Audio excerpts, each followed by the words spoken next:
Well, I bought some regular hose clamps to do the clamping job at this end, but they're not going to cut it.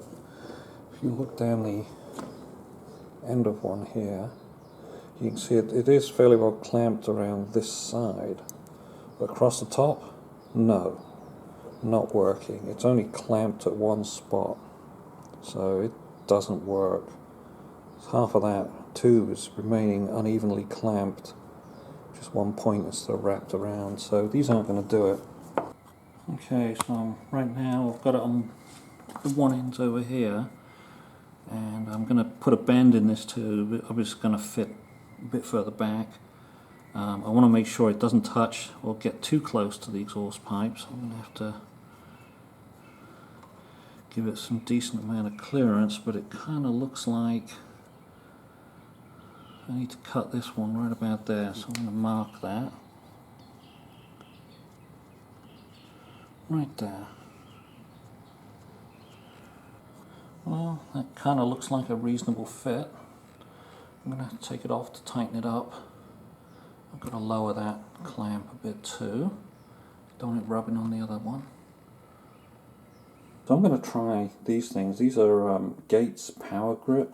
These are heat shrink clamps that you can use for hoses. These are particularly small. This is the smallest one they do. Has a grip range of 1/2 inch to 11/16. Got them from Granger, like the next day shipping. It was really good service by them. I'm going to use some of my old hobby tools because I already have a heat gun.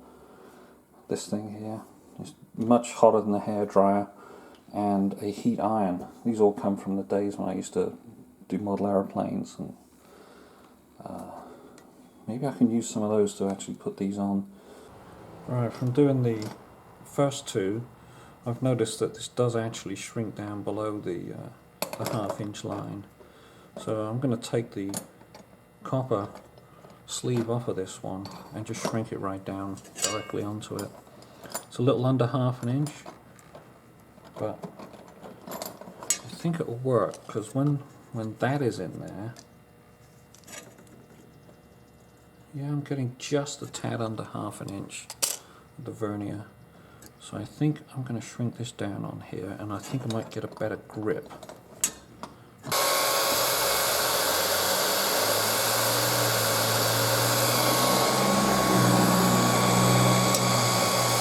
Get up, roll it over.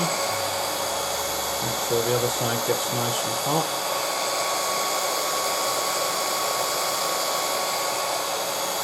Right, so it looks kind of neat when it's on, but of course neat doesn't count unless it seals up. So let's see if it leaks. Firing up. Uh-oh, battery's flat. Great. Yep, bugger.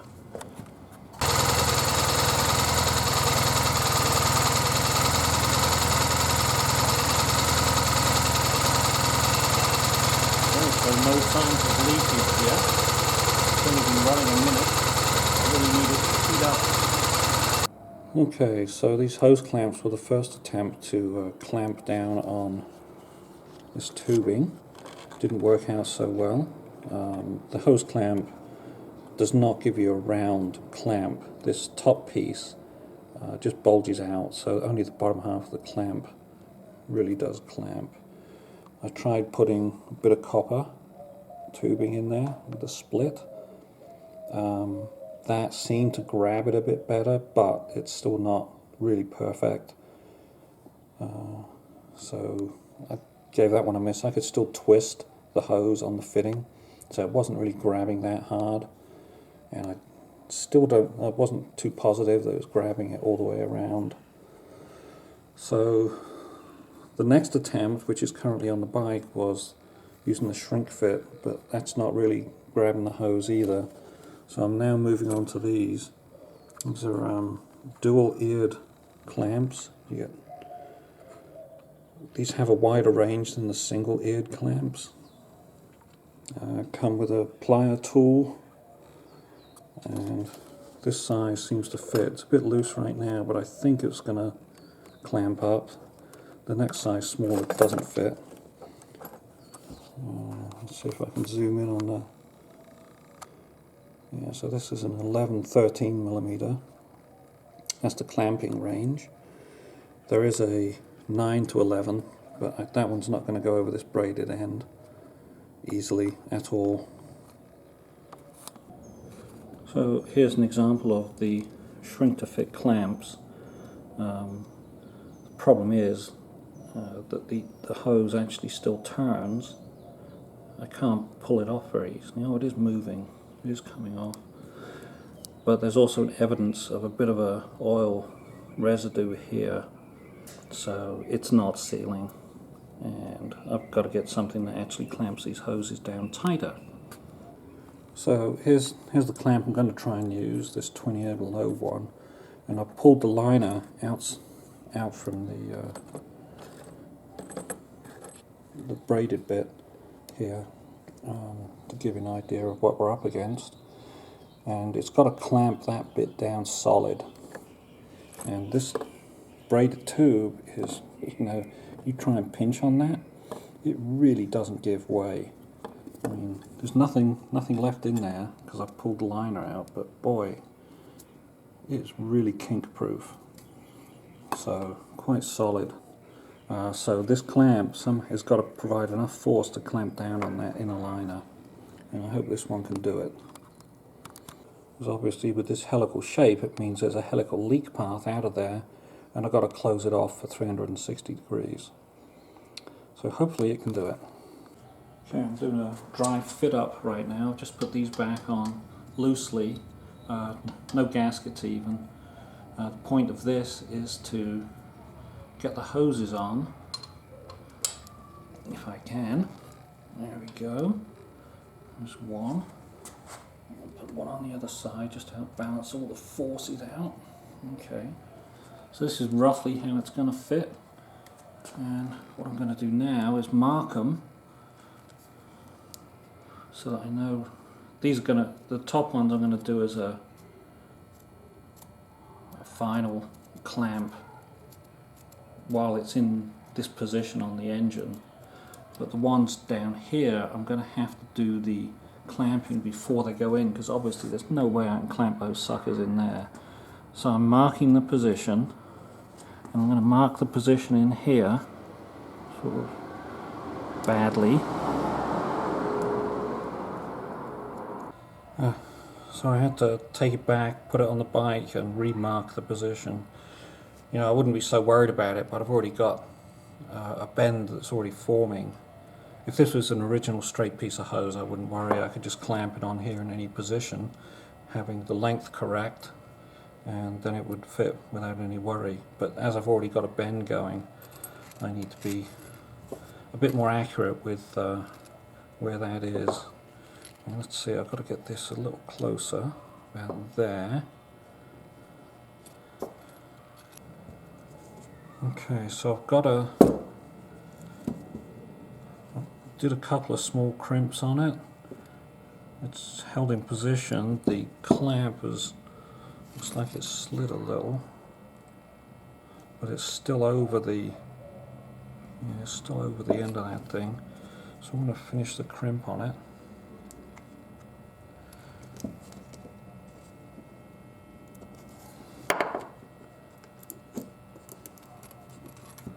A little tricky.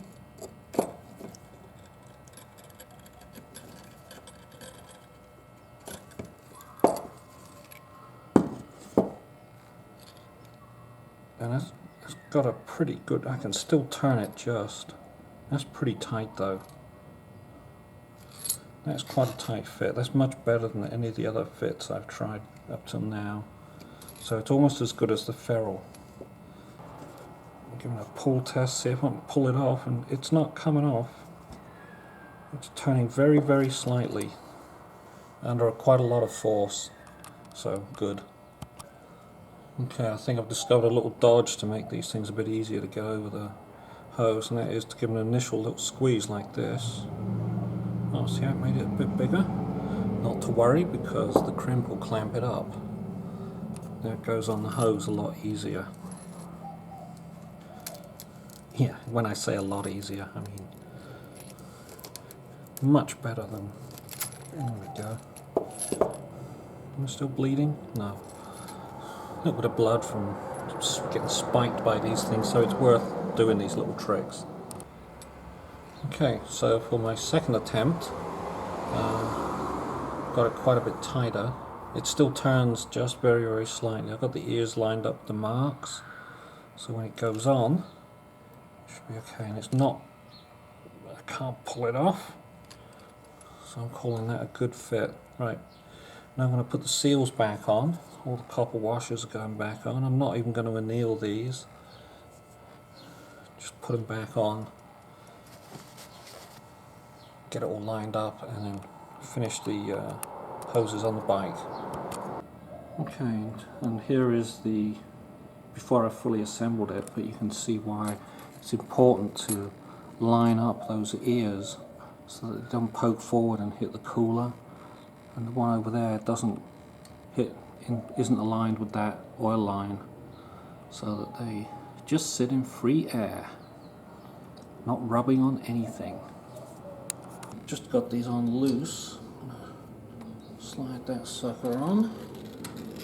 Pull this one up. Now to get the clamp on, I'm going to need access to get the clamp in, so the ears are going to have to face in this direction. There we go. I'm going to clamp, squeeze up on this side, and keep it up. Okay, I've got it mostly squeezed on that side. Over here, squeeze.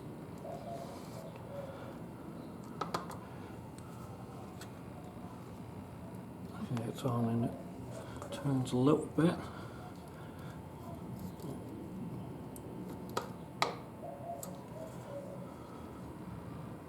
Pretty good though. Okay, so this is the right hand side, and this clamp's going to be lined up with this frame rail. So there's no really good way I can orient this to get a proper clamp. So my plan is I'm going to loosen up the hollow bolt on the other side, move this out so I can get a clamp on both sides, and then it can go back.